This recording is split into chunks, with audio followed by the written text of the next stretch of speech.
Hey there, welcome to the Spread, Nesson Sports Betting's Picks Podcast. I am Nesson.com's Mike Cole, joined once again, and as always, by Ricky Doyle. Ricky, season's greetings. It is the holiday season here in July. 4th of July, America's birthday, Independence Day is upon us. How are you? We're properly attired, too. We are. I noticed that you also have Old Glory just beating off your chest right now. I almost texted you to be like, hey, I'm wearing like an American flag thing tomorrow. So do what you want with that. Yeah. We will, but you I was going to wear a bald eagle mask. I'm draped in Old Glory. Like that gif of like the soccer team is just a guy going nuts. Fist pump. Yeah. We're going to talk about a bunch of sports stuff. We'll talk about the NBA, we'll talk about the NHL, we'll talk about the 4th of July. We won't talk about soccer, but the fact that I brought soccer up, of all the things I'm going to celebrate on the 4th of July, our soccer team's performance is not going to be one of them. No. They just lost something I saw where it's... they got bounced. I've actually been like sneaky paying attention to a lot of the Copa America and the Euros. You have a bet on it, don't you? I do, but I don't know why. You know what I think it goes back to is like I just really enjoyed international competition. This is a staple of the spread. Yeah, I don't know. I'm into it. So I just like people representing their countries, and it's I don't know. I'm coming around on soccer a little bit. Oh God. But I'll save that take for another day. I have no problem with it. It's just I try to get into it every so often, and I don't know, like it's the international tournaments that get me into it. But then, like once this passes, I'll be back to being a miserable. That was prick. We had kind of a weird realization. You and I were talking yesterday about some other things regarding to the actual important stuff that we do, and we are kind of going back in time looking at stuff, and we pulled up the 2010 Nesson.com homepage with like a World Cup thing on it. And that was like the last time I felt any sort of positive mojo about Team USA. So it's been good. a while. It's not good. I did see that the coach came out and said, well, our expected goals are usually pretty good. It's like, well, I mean, that might, over the course of an 82-game season, 162-game season, that's fine. But when you play in a 90-minute game of soccer, I don't think you're going to get through unexpected goals. I think that's another thing I actually enjoy about these tournaments, though, is just like the structure of it. Like I like the idea of like you have just the group convoluted. play. You have like the group play to get into the bracket, and then from there on, it's the single elimination. So it's just like you progressively raise the stakes. That does. It always reminds me of like FIFA Soccer for Super Nintendo. I just remember seeing like that, just like in the whatever bit, just Uruguay, Mexico, Salvador, and like just seeing that, it's like, oh, we're in group play. And it's just the primitive video game graphics. That was more soccer talk than I expected to do. We're gonna we're just gonna speed through the NBA. We'll speed through the NHL. I feel like this is kind of like a extension of last week. Yeah, like last week we set the table. Yeah. This week we're going to enjoy our feast. We're gonna have the cookout this week, and then we're gonna get into the 4th of July. This is it's a tough week. I know nobody's gonna cry for us as people who work in sports media, but it's the fact that we're even in this building today is our gift to the viewing and listening public. You want to get in the NBA? Yeah. So where do you want to start? I guess let's start. So since we last spoke, there was the NBA draft. Well, that happened as we were speaking. It feels like we nailed the Bronny James thing. I guess in hindsight, that was not entirely surprising. For me, I think the story largely is tied to the Eastern Conference, especially not to be too local, but the Celtics, and just kind of the dominoes are quickly falling with teams trying to play catch up with the Celtics. And so we saw that mostly in free agency and the trade season, which began for the NBA on Sunday. I guess the big deal was Paul George going to Philadelphia. We saw, I think, was this around the draft, right before the draft? Did we even talk about this last week? We touched on it. Yeah, Mikal Bridges going to the Knicks for 10 years worth of draft picks. It felt like it's kind of interesting now that the Celtics have finally broken through.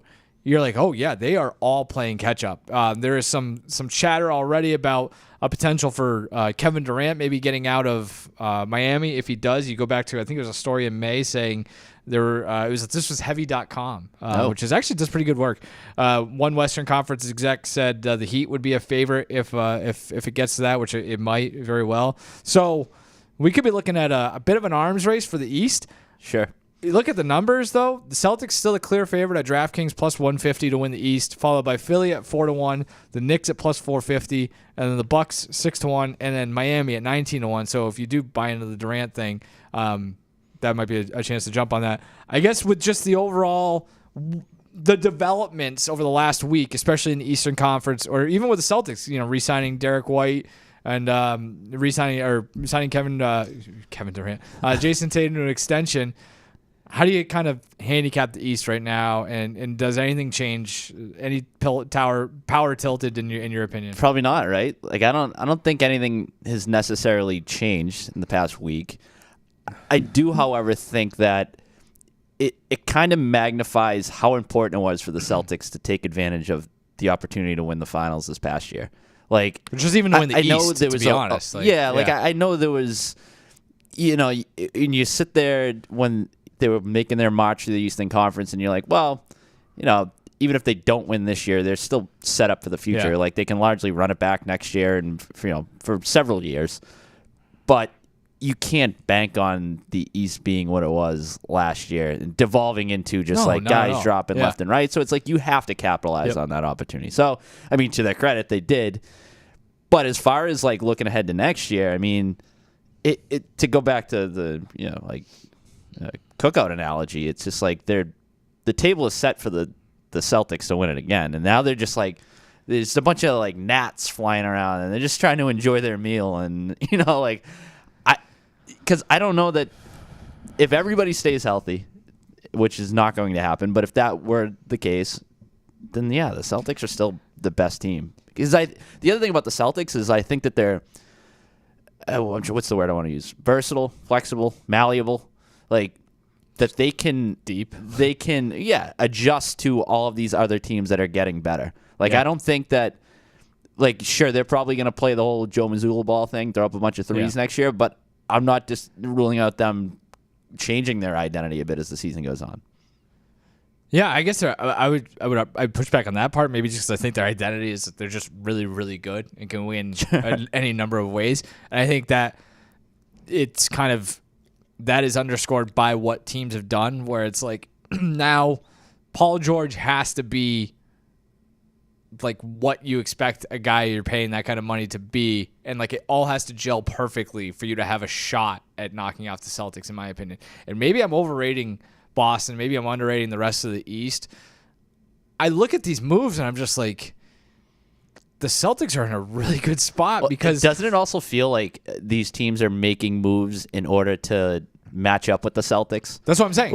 And that is almost, I mean, beyond winning a title, it's like the biggest indication that like you've made it. Yeah. Like you are the hunted. Yeah. Because now all these other teams are just. It's not a matter of simply bringing in talent. It's like we need to bring in talent, and then we also need to figure out how to surround this talent with other talent that is going to accentuate their strengths and or play to the Celtics' weaknesses, which they don't really have. But if there's a way to expose the Celtics, like we got to figure out a way to do that because just the talent is not good enough. It also underscores the difficulty of building a championship roster, which I guess is kind of a no duh. But like the Celtics, drafted really well. Guys fell into their laps, I suppose, but some shrewd draft maneuvering, signed or traded for the perfect complementary players. And they hit on all of them, where it's like I look at what Philly's doing specifically, and it's like I don't buy Paul George at all. Like nothing about his game, nothing about his career, his resume is especially impressive to me. I think he is one of the lower tier, top tier guys of the last generation, a generation that is starting to get pushed aside even more. Like maybe I'm underrating him because he's the guy who played in L.A. and I didn't like watch his game. I just don't think his game matches his hype. Yeah, I just don't. It just feels he's like not a transcendent player. I mean this in the most insulting way possible. Like Paul George to the Sixers makes a ton of sense. Like for what it's just I don't think it moves the needle. And it's for the Sixers they're like really, really pushing that needle as much as they can, and it's just not totally budging, at least in my opinion. So I just look at that and I'm like, I don't know if that's gonna get you there. Like Bridges is a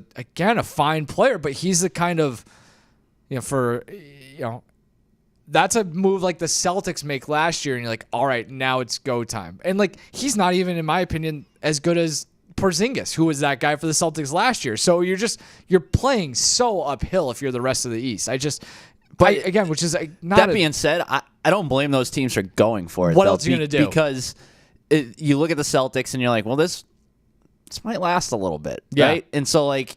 You can't just sit around and not do anything. You can't sit there with your thumb up your ass and be like, well, then we'll contend for a title in 2026 or whatever. Because, like, the Celtics, I mean, we could be sitting here having the same conversation in 2028 or whatever. So, like, if you're the Sixers or you're the Knicks or, like, if you're the Bucks or whoever else you want to put in, like, that next tier beyond the Celtics, I mean, you're what? One Jason Tatum injury away next year from all of a sudden being on a level playing field. I don't think they got lucky, but they had a fortunate injury run. Yeah. Which, well, maybe not. I mean, like, Kristaps Porzingis ends up getting hurt, but sure. But I mean, he was that's just how much better they were. Fourth best player on that team. Right. I mean, so just the wild thing about like signing like the biggest offseason move in the Eastern Conference might still end up being like Derek White resigning with the Celtics when you consider fit and environment and things like that. If you were to rank it after the Celtics, where do you kind of look? Like who's your number two, I guess? I mean, there's something maybe the Knicks. No, you know what? I'd still watch out for Milwaukee, I think. I like it feels like last year was one of those disastrous years, and like I expect them to be better this year. I think the second year of having just the continuity between Giannis and Dame Lillard, like I think they'll take a step forward. I could see the Sixers thing going south real quick.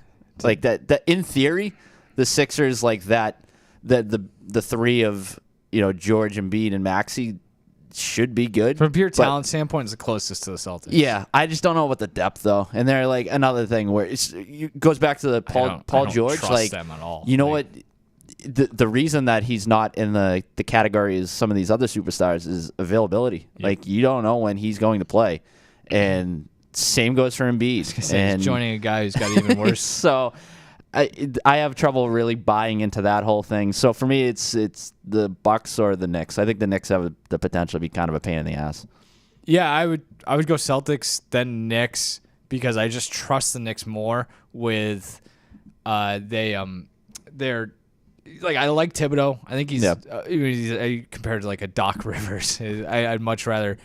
I'd feel better about Thibodeau assuming he doesn't run everybody into the ground. I think they're going to play harder. I think they've got an intangible that might show up when the spring rolls around, especially if the injury luck falls your way, which it very much did not last year. Then I look at, like I said, maybe does the chemistry thing play in? Do you feel good about like the Nova thing? Maybe, I don't know. Like the talent isn't great in New York, but I feel like they can kind of build off of what they did last year. Brunson is probably ready to become like a top 5 player if he's not already. So I would look at them. I hear what you're saying with Milwaukee. I don't trust Doc. So, but it's that clear 3 beyond the Celtics, right? Sixers, Knicks, Bucks. Yeah, until the Heat trade for. I was going to say, is there anybody beyond that 3 that you're like, I can see them making a leap? From a betting standpoint, if I'm looking at the Eastern Conference winner next year, like it does feel a little disrespectful to a team like the Pacers who went to the conference finals and are 25-1. I don't know how much better they get, but if injuries fall their way, maybe they've got a shot. I'm just looking at the Eastern Conference odds on FanDuel right now.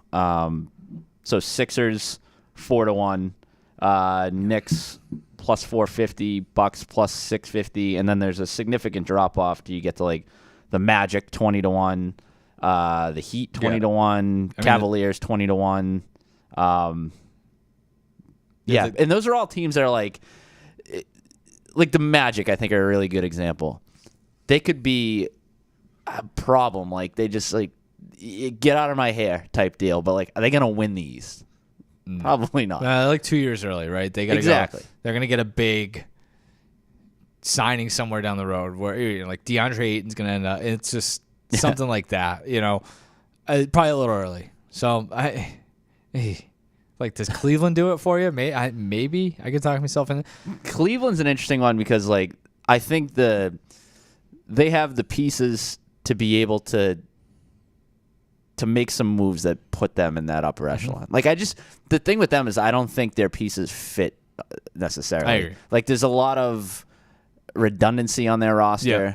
And if maybe you can shed some of that redundancy and bring in talent that just meshes a little bit. I was going to better. say they're missing something or someone who kind of ties it all together. Yeah, like you look at like a Jared Allen and Evan Mobley, or like feel very similar to me. So it's like maybe you trade Jared Allen, and I don't think they have any picks, but whatever. Like, you know what I'm saying? Like they bring in somebody that fits better with the rest of the core. I mean, maybe you're cooking there. They're just throwing out money like it's nothing with the Donovan Mitchell extension too. Yep. So it's like, that's a tough spot to be. Like, do you like? I think you mentioned the Kevin Durant thing. Yeah, like, I did mention it. So, like, is there any team that, like, does he go anywhere first and foremost? I don't think so.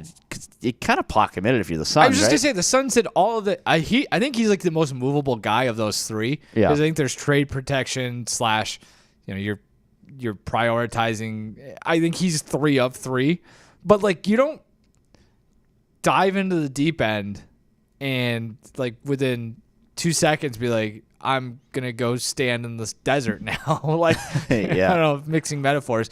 Like, you kind of have to see it through at least 2 years, right? Like, I would think so. They're 1 year into this thing, right? Yeah. Yeah, so the West feels open, too, so I wouldn't be, gung-ho to trade it, but I guess maybe you look at it and, like, well, what can we get? And, if Miami is a team, you're looking at, like, Tyler Hero, like, is that a guy that feels, I know this is almost sacrilegious to say, does that feel like a guy who complements what you already have better than Kevin Durant does?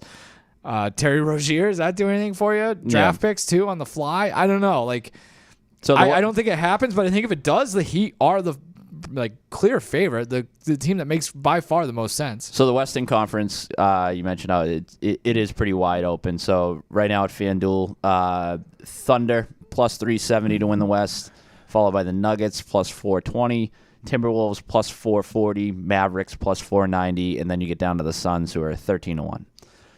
So I think with the Suns, it comes down to it's a financial thing, right? Yeah. Like, it's just like, this isn't working, and we need to recoup some of the assets that we gave up to try to build this thing, and also we're just in a financial crisis, and like, let's just pull the plug. Right. And yeah, Miami's a team that I think is everybody sort of has. The thing that makes it complicated is there's so few suitors, because you have to make the money work. Obviously, the trade capital, and also like you're getting a player who you're not entirely sure how much runway is left. Mm-hmm. Like, and a guy who's moved several times as it is. So it's like, is he here for a year? Or 2 years max? Like, it's a pretty tight window. You're trying to thread the needle. I would love to see Durant go back to Oklahoma City, though. Ooh. That's an all-in move for that team who was the number 1 seed in the West. Clearly, they have both the cap space and the assets to make a bold move. You break and I'm coming home, part 2, so to speak, with Durant. A lot of parallels between those two careers. Yeah, that's the move for me that I think would be kind of interesting. I like that. Because like I said, from an odds perspective, the Thunder already have the shortest betting odds in the West. You make a move like that, I think you really solidify yourself as like, all right, we're here, we're contending for the NBA Finals right now. So I was looking into it. That does nothing for our East conversation, but no. I just think that would be an interesting play in the West. Does nobody have cap space? The NBA is so convoluted. I was going to throw Minnesota out there as like an interesting kind of in the same vein. I don't think they can make it happen. So, what do you think of Klay Thompson going to Dallas? Does that do anything for you? I think if they had Klay Thompson in the NBA Finals, they might have had a chance. That's a good point. Like if you get even like 60 to 70% of regular prime Klay Thompson, then that's an asset. Yeah, the other part of me though is like, well, you're still not going to be able to defend anybody. Yeah, I was going to say, you just got dog walked on the defensive end all series. It's nice. You got a guy who can shoot the ball. That's a good point, too. Is like, that was their number one. It's the biggest deficiency on the team, and you're like, let's just make it a little bit worse. Let's get maybe the only guy who's a worse defender than Luka. Yeah, that's a good point. So, Yeah, I mean they're gonna be fun to watch, right? Win every game 150 to 145. So, be betting a ton of overs on that team. We talked about Durant. One way of framing a question we kind of kicked around. I'm just gonna reframe it on you now. How, do you think if the Celtics had made the Jaylen Brown for Kevin Durant deal that was so rumored, do you think I feel like this is impossible to answer, but are they the same perennial title contender on this day right now as they clearly are without making that deal? I don't think so, no. Interesting. Because I think that. So you don't think they would have won the title? I mean, maybe they would have, right? But no, because I think that if you make a move, I'm just wondering what's the trickle down effect of a move like that, from a depth standpoint. Because this is why some of these teams fail in trying to build a two-headed monster, a big three, whatever you want to call it, and then the rest of the roster just blows. And so you're one sprained ankle away from becoming a 500 team, and that would be my fear with them. It's Durant misses, he misses 6 weeks of the season. All of a sudden, you're trying to keep your head above water. It lingers into the playoffs, and you're 2 rounds and out. That to me would be that would be more on the table than winning the finals. Whereas right now, just like we mentioned at the top, Celtics are just so deep, so versatile. It's one of the best examples yet of a coach's philosophy matching his player's skill set. Mm-hmm. What they have is perfect. So maybe they would get to the finals, but anything other than what they have would be it's a clear regression. You're going in the wrong direction. It's just far less sustainable. It's far less, dependable. It's a little more combustible, and I think you make a good point about with the money or whatever. They're going to get to that point the eventually. The conversation we're having about the Suns, we might be having about the Celtics. Right. It's a good point. But they'd eventually be getting – it would speed up this collision course that they are on with the tax and the apron and stuff like that. Yeah. That's another thing why it was so important for them to win this year, is because they're maximizing the window. That window is going to shut at least incrementally as the tax and the penalties and things like that start to add up when you start having to pay, Brown and now Tatum those major deals. You have the two the two of the most high. Are they the highest paid? It was two of the top 3 or whatever. They're just handing out. You're just making guys left and right the highest paid player in basketball at that time. So eventually that bill comes due, quite literally. But they're still not close to that yet. They got time. It is so easy to sit here on the heels of a NBA Finals win. You just lock up Jason Tatum and Derek White. You had Jaylen Brown exercise his playoff demons. There's the duck boats going through the city of Boston. Everything's great. Joe Mazzulla is out there on a torn meniscus, hyping the crowd up. Would it shock you if in 2 years we're the Celtics are in disarray? No, which again, everything in theory should be, and it feels sustainable outside of just the sheer financial aspect of it. But it's hard to get on top, and it's even harder to stay on top. So what you're maybe saying here is that you could not have picked a better time to sell. Might be. So that's the other thing too. Might be what I'm alluding to. I mean, a part of me respects what Wick Grossbeck is doing right now, where it's it's pretty badass. Just be I did exactly what I said I was going to do. I spent out of my ears. Yeah. We won the title. It's no different than a quarterback going on top, right? Yeah. And just raising the Lombardi. This thing is worth so much money now. It's only going to go up. I'm selling it and getting out. I think it's a little disingenuous from a guy who likes to talk about how much of a fan he is. I think I don't want to put words in his mouth. I feel like he said, "I'm a fan first." That just feels like some disingenuous I'm sure thing he's that he probably would have said at some point. Tattooed somewhere, for all I know. No, you're not. You're not. Because if you were a fan first and you had the means to own this team forever, you would. I don't know if that's the case. So some of that stuff, we get paid in parades. Apparently we get paid in 2, and then we cash out. Yep. I don't know. Do you have any takes on the Celtics being up for sale? Does that change your equation at all? I think this is a longer term thing. So I don't think this is going to get in the way of their championship window unless they have a buyer lined up already. It's just I just think it's kind of it's shrewd but also borderline sneaky. It's just, so when I talk about the sustainability of the Celtics, I almost I don't even know if necessarily the ownership aspect of it is a factor, Yeah. right? Like, obviously. But I'm thinking more like on-court ego type things. Like, I don't know if we're out of the woods when it comes to like the Tatum and Brown. Is there friction there? Yeah. Like, I don't know. That could crop up down the road when all of a sudden it's like these guys have their contracts now. You got your rings, so you don't have to be on the same page. Like, I think that's a little unfair to them because I do think you chase. Like, we can have that conversation. Yeah. I think that's a more realistic conversation after 2 or 3 rings, which is nothing's obviously promised. I don't think they're ready to blow up. I think there was a level of desperation this year, though. Like, we got to get this done. And I'm not saying that like there is friction or like that it's going to happen this season. Yeah. But like, what if they go into this season and they underachieve, they get bounced in the second round, and then it's all of a sudden it's like, well, we got to look in the mirror again. Yeah. And then like maybe are they having those conversations in Denver right now? I don't know. Like maybe. I think it's just like well, it wasn't our year. We're just as capable of doing it again next year. I think Denver that's still feels on like the table for a couple more years at least. For Denver? Or no, for the Celtics. Oh, yeah. Before the walls start caving in. Sure.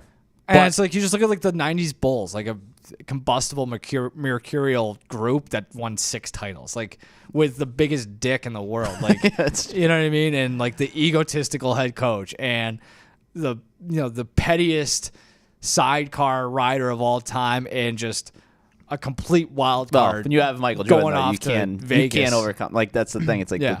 the Celtics might.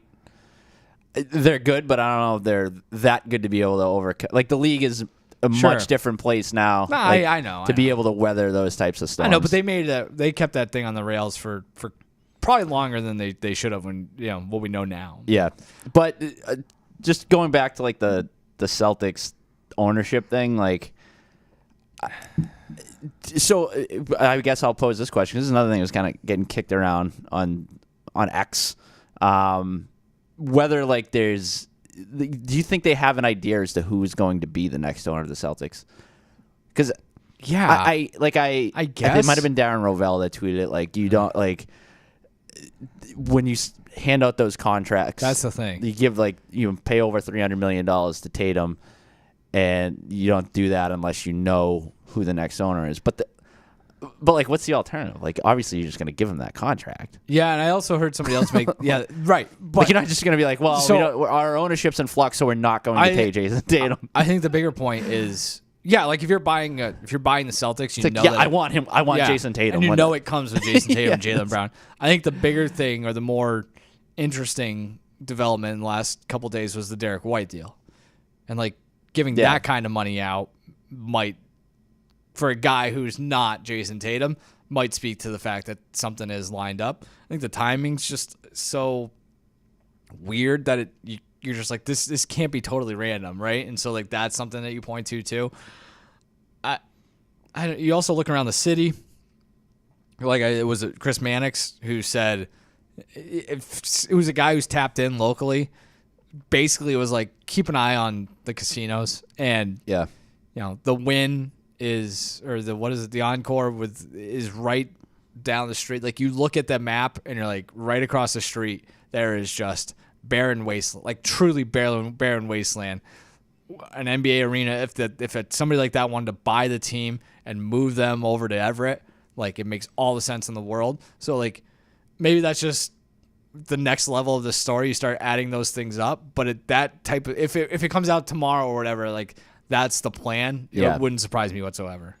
Yeah. It's a long way of answering your question, but no, it's just, it's pretty fascinating, right? Like this. Yeah. I also do wonder too, like, so what if they didn't win the championship this year? Like, does this come out right now? Like, is it a considerate? Like, you go through with the sale, like, well, if maybe you do, but it doesn't come out as publicly as they stated. If I think something is lined up, then I have to say, it still would happen, right? Like, even if they don't win the title. And I think it just makes it a neater bow. But, like, it's just, I don't think if there's a deal already, not in place, but being worked toward, I don't think it was contingent on the Celtics winning the championship one way or another. So, but it does. It's a fascinating wrinkle. So, I played a little odds maker. I just want to run these by you. Yeah, all right. I did an over-under. This is your odds. Me. This is You're the be bookmaker behind the now. counter. Okay. We should start doing that more often. I think we should. It's so hard. I'm so bad. Why can't we? We might do that in a little bit, but yeah. How much will the Celtics be sold for? I set the over/under at $4.7 billion with juice on the over. Forbes says they're worth $4.7 billion, so that's what I used. The Suns went for $4 billion. Celtics, I feel like, are a much better brand. Yeah. But they don't have their own arena. Are you going over or under that? I got to go over. See, I only go under if it's like already a bag job for somebody like Steve Paliuca. Where it's like, do you get a hometown discount or whatever? I don't think that's the case. So, but an ownership group led by him seems very much on the table, right? Well, I also made odds for the next ownership group, and I said a Steve Paliuca led group. I made that the favorite outside of the field. I put them at plus 130. I have Jeff Bezos at 4-1, John Henry and FSG at 5-1, Robert Kraft and the Crafts and the Patriots at 12-1, Abigail Johnson and the Johnson family 15-1, Jim Davis 20-1. If you don't know the Johnsons, I think they're. I literally Googled richest people in Massachusetts. Abigail Johnson is the richest person in Massachusetts. I think their family basically owns Fidelity. Yeah. So Abby. There's a handful of them in like the top 10, so they could certainly pull the money together. Jim Davis, I thought, is an interesting one. If I saw that on a betting board at 20-1, he owns New Balance. Like the idea of the Auerbach Center, New Balance, kind of put that all together. So, but I think like.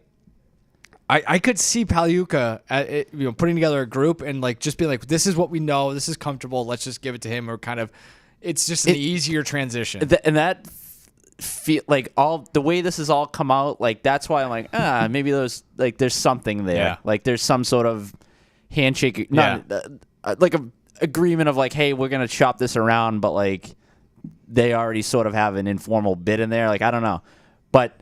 Didn't he isn't there a soccer club that he was like a finalist for a few years ago too? Paliuca? Yeah, I think you're right. Yeah. What team was that? Like Chelsea or something? Sure. Whatever. Chelsea, but whatever it was, I think sold for like $5 billion. Yeah. So like he's able to. He's a very unassuming looking man. I just find it always funny that guy has. But he's able to put together a group that can pay all this money. He must hate hearing somebody say something like that. It's like, you don't look rich, dude. What about like a Saudi wealth fund coming into play here? Like that's the doomsday scenario, right? You can't sell the Celtics to the Saudis. But that's like the terrifying world that we live in. Yeah, let the NFL do that first. Yeah. So no, I agree. Because it feels inevitable that like that type of money is going to start getting thrown around at teams and stuff, or the leagues. And it's like, yeah, no, the Celtics especially they are going. They're going over there. I don't know if it's Saudi or whatever. They're going. I think they're going to the Middle East for an exhibition game against the Nuggets in the fall. So something to keep an eye on. All right, let's get in the NHL. We spent way too much time in the NBA. Yeah. Bruins busy. Opening day of free agency. People kind of kicking this around. I don't think they've had a day like this, strictly speaking, with free agency since they signed Chara and Mark Savard. But they go out and they, we talked about last week, say, what's the most likely thing here? It's, I guess, sign Elias Lindholm and then do kind of something else. Either it's going to be a defenseman or it's going to be a goal-scoring winger. I was lobbying for a winger. They went defenseman, signed Nikita Zadorov. I like the moves. Sure. I do you think this satisfies what you were talking about last week with a bit of an identity change? No. Like, I think that so they address needs clearly. That's the thing on their roster. So I don't fault them for making any of these moves. Like you had to bolster you needed a center. Top, you need to get bigger. Top 2-line center. You needed a defenseman who could be among your top 4. So like these are necessary moves. I don't even know if like hope for is the best way to put it. Like it's some like I just want a little more like offensive firepower, like a little more athleticism, for lack of a better word. Like somebody you can just put the puck in the net, which it's like. So like Lindholm, really good 2-way center. Like what am I going to get on the offensive end? He scored 40 goals 2 years ago. So, but no, he's capable. I'm not doubting that, but it's what version of him do you get? Yeah, I think putting him with walking in for a long time, putting him on a line with. Pavel Zacha and David Pastrnak should get him going. And maybe he doesn't score 40 goals, but if he has a ton of assists, like feeding Pastrnak especially, then maybe that that's offensive production too. Yeah. I like Zadorov's game, I guess, in terms of, he's just a massive human being. There's that video going around. It's like a 2.5 minute video of him just murdering guys. I think they need that, especially when the playoffs roll around. I think the interesting thing with him was he was like more valuable in the playoffs, played more, was better for Vancouver in the playoffs than he was in the regular season. Seeing what they've had, the struggles they've had with Florida in the last couple of years, I think that's a needed addition. Kind of took me by surprise, though, because, again, we talked about this last week. I look at their defensive core, even subtracting for, like, Forbort and Grzelcyk. I was like, that's not a bad unit. Like, I don't think I would have gone out looking to spend $30 million on a guy like they did with Zadorov. So that kind of surprised me. And so I guess that's a little more sheltered way of saying I agree with you, because I do think you start building out their roster, their lines, and it's like there's a major hole at like second line right wing. Yeah. I did like roster projection the other day for NESN.com. I had Fabian Lysell there just because like that's the guy who makes the most sense if everyone plays up to their potential. There's no guarantee with that. So yeah, that's going to be the question, right? Is like, can they get enough scoring? Yeah. Or does it matter because their defense is so good and you expect Swayman to be Swayman? Like, are they better now than they were a week ago? And if so, like, how much? Like, because I don't know from if an odds better. standpoint, I don't think it really changed. I'm gonna have to go back and see what they were last week. But right now, Stanley Cup odds, the Bruins are 22-1, which I think might be exactly what they were when we were having this conversation last week. And they're right there with like it's them. Vancouver's also 22-1. The Kings are 23-1.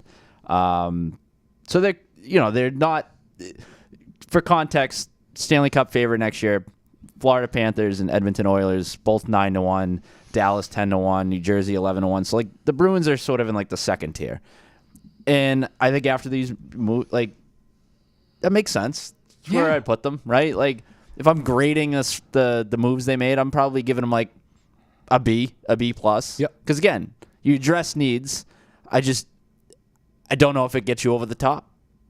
I wouldn't feel terrible about having them in my betting portfolio though for the Stanley Cup, because like you can see, I think there might be value there. Yeah. And we talk about this. I think we talked about last week. Playoff team should go a couple of rounds. Sure, at least. And they're not totally outclassed by the best team in the league, and that is something you can hope on. And I think they probably are closer to Florida than they were a week ago, partially because Florida loses, Tarasenko, Montour.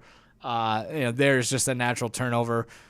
Bruins got a little bit better too, so like I think they're there. It's interesting. Like we had talked about teams making moves to sort of combat the Celtics DNA, like their roster construction, and like you can make the case that like the Bruins, their moves, they like you said, they match up better with the likes of Florida now. Like especially when you consider the pieces that Florida lost. So I look at these numbers and. Jersey at 11-1. I have a couple things I would hit on real quick, but like I like what they did, but I don't know is that a team. Same thing with Toronto 15-1. So just now going like it's the usual suspects. Drilling down. I'm not ready to put like the Devils ahead of them or whatever. Going to like the East specifically. So Eastern Conference futures for next season. Obviously Panthers favorites 4-1, Devils 5-1, Maple Leafs 7-1, Hurricanes 7-1, Rangers 7-1.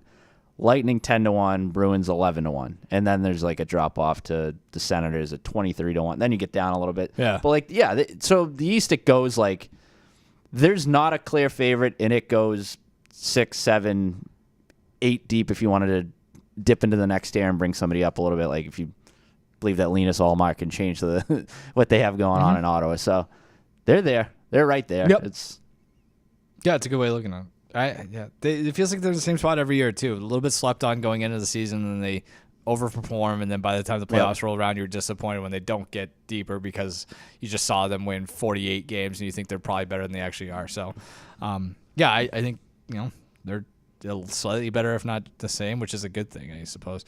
How about Nashville? So that's the team. Predators just. What are do you have their odds still up? They are not. The Predators, you Stanley Cup odds. They're 20-1. Right, like that feels 20-1 to win the Stanley Cup. I know it's apples and oranges, but imagine if an NBA team came out and did what the Predators did this week, where they go out and sign Stamkos plus 950 to win. March, so Brady Shea, like you'd be like, wow, this team's they're 8-1. So I would think about them as a potential. Funny thing they're going to be a trendy Stanley Cup. Is like the I know this like Stamkos going to Nashville as part of that flurry gets all the play. Yeah, I think Tampa Bay essentially replacing Stamkos with Jake Gensel is the better move. Like I think like I like what Tampa did this offseason maybe more so than what Nashville did. You talk about the Eastern Conference thing. I like Tampa 10-1 in the East. I really like that. Better than I do the Devils at 5-1. You're maintaining that top line. You probably got better defensively, maybe slightly worse offensively. You got a younger player, he's like 4 years younger than Stamkos, so you maybe open that window up an extra crack. So, yeah, that's a movie that stuck out to me. They have like, Billy Madison, now you're all in big trouble vibes if they kind of just get it back on the tracks. Yeah. Maybe the window's already like completely shut and we're just kind of living in the past, but it wouldn't shock me if it gets to the All-Star break next year. It's like, how do we all kind of just bury the Lightning? So I also like what Seattle did. They were a pain in the ass to play against last year, flirted with a playoff spot, go get Montour, get Chandler Stevenson. They overpaid for probably both of them, but in the short term, I think they'll be better. Two guys got their name on the cup. So, and then Jersey added D and a goalie. So I don't know. Let's get into the 4th of July. Yeah. What do you want to do? What do you want to? Let's just have a little shoot around here about the 4th of July. Open gym. Exactly. Yeah. So, do you want to do a quick draft of the 4th of July things? We'll just go until. I think it's probably my favorite holiday of the entire year. Is that a bold take? Is that a bold take? No, I'm with you. Because the weather's better. It's jovial, but it's also there's no pressure to see people, to do anything. Like, you don't have to buy gifts. You don't have to see your family if you don't want to, which is fine if you want. But like, there's just not pressure to do anything. If you want to sit in an air conditioner all day, you can do that. As living in the Northeast, weather is a huge. It's a big time variable. Yeah, it's like if you get a rain out, 4th of July, it's just like it kills the mood. It's big an time. excellent point. Yeah, it's an excellent point. It is very, very much weather dependent because everything you do outside. All right, go first. Draft something 4th of July. Let's just run through. Let's just lay out all the reasons 4th of July is great. I think there's only 2 top picks here. I'll give you the top. All right, go. Oh shit. What are you? Well, actually, I'm taking. I'll take the parade. I love parades. All right. There's a couple other things I would go here, but a 4th of July parade, you get everything. You got. The one that we go to has everything from the marching band, which I love, to the fire trucks, to a Rod Stewart impersonator. Oh, hell yeah. It's got everything. Candy's flying everywhere. The kids love it. Just hillbillies as far as the eye can see. You got to love that. So I'll take the parade. You know what I love is like the big hats, the big Uncle Sam hats. Yep. But you know what's funny though? It's like there's like a height to coolness ratio. Yeah. The bigger the hat, the cooler you are. Like if you get down to like a derby size, and it's like you kind of just look like a nerd at that point. You bought that at Party City. Yeah, you're a tool. But if it's like the cat in the hat, you're like, all right, this guy, he loves America. I wouldn't want to be standing behind that guy at the parade. Yes. So, or you can like buy something off the guy walking down the street pushing a shopping cart. The shopping cart, the horns, the sparklers, the snaps. Snaps, yeah. All right, so okay, I'll take fireworks because I know you don't like fireworks. No, I like fireworks when they're put on by the town. I don't like people shooting off stuff in their backyard. Sanctioned fireworks. Yeah, I like sanctioned fireworks. You know what is like great about the 4th of July though is like the negligent use of open flames. Yeah, it's like we take chances that we wouldn't take the other 364 days because it's just like America. Yeah. So. I'll go with cookouts. I was going to take cookouts 1-1, but like you could do a cookout any day of the year. But like a nice 4th of July cookout is awesome where you got the usuals, but then you start mixing in the red, white, and blue, whether it's trifle or cupcakes. It's just, I love it. I can picture it in my mind, like the golden hour, like the grill's firing, the pool's open, like pasta salad, potato salad, or macaroni salad. Potato salad. Okay. I think I'm a pasta salad guy. Can't go wrong either way. What do you got? Old Navy flag tees. So I got flag team attire. Obviously, we're big on that. $5 growing up. Can't beat that. Yeah, everybody had a flag tee. There you go. I'll go with well, I've already said a lot of these. I'll go with the Sandlot scene. 4th of July. Nice. It's great. I'll probably throw that on. What about just bald eagles? Bald eagles up there. Sure. Majestic bird. The movie Independence Day. That's a great movie. It's a good movie. That has stood the test of time. And it's on all day. It is on all of them. Yeah, I feel like it's kind of like a Christmas Story. I feel like that's one of those movies that like my dad watches like year round all the time. Like it just randomly stopped by and I'll have Independence Day. Literally before we came in here, I saw somebody. I didn't even realize that this. I didn't read the Twitter avatar or what it name is, like ID4 in real time, tweeting the sight, sounds, and news of 1996 historic alien attack. And so it's basically, I saw this. I for like a split second, I was like, "Oh my god!" So a fleet of alien fighters has descended on El Toro Air Station in Irvine, California. Blah blah blah. I was like, "Oh!" And I was like, "Oh, it's Independence Day." Is that it? We out of picks? Other than I was like, I had being too drunk to appreciate the fireworks. That's the one from yesterday. We're into undrafted free agent territory. Like Jello, red, white, and blue Jello shots kind of ties in. We were talking about this. Is there a sports equivalent of the American Revolution? Oh, I was talking to producer Carol, and she said Miracle on Ice is like an obvious one. I feel like that's so. We had kind of kicked this around too. Like, what would the hypothetical odds be on the Revolutionary War going into it? Not knowing what you know now. Britain would be minus 2,000. We'd be 15-1 or something like that, right? See, like I think it's easy to paint the colonists as a massive underdog. I think there's some underlying variables that maybe. I think the odds would be shorter than you think. I'm literally in the midst of reading a book on the American Revolution. Not to brag, I read books, and like it's just. It's like America picking a fight with.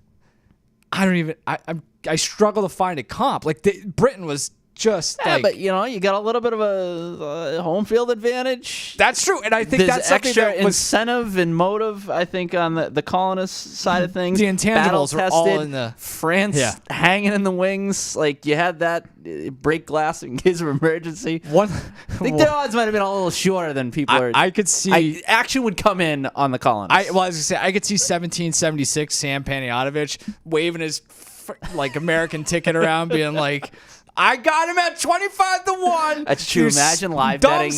If you live betting the Revolutionary War would be great because like the win probability model. Well, it's like especially when France got involved. It's like, oh wait. Oh, like we locally, went from 16% to 99%. The Battle of Bunker Hill. Like technically, we got dusted, but it was like the first time we were like, oh, we can, we're in this fight. So it's like I'm actually gonna get the value on the colonies while I still can. Punch them in the mouth early. What's the biggest must-win war in American history? I don't know, but we got to get out of here, though. I think we're at time. The answer, the next one. You're right. It's like the Tom Brady thing. You're right. I don't. We do technically have to wrap, but like, it's fine. Turn off the cameras. Turn everything off. Ricky and I are just gonna sit here talking about 4th of July and American Revolution. Yeah, I got some more thoughts on this, but we'll save those. We got next 4th. We got a tough week next week. That is next not. We're getting in the dog days of summer. So, do you have anything else? No. Enjoy your. I'm hungry now. Try not to blow your hand off this weekend, and then I'll be staying far away from. Maybe sick. You come back as like JPP next week. That'd be awesome. That's Ricky. I'm Mike. This is The Spread. Enjoy the 4th of July. Thanks for joining us. We'll catch you again next week. Goodbye.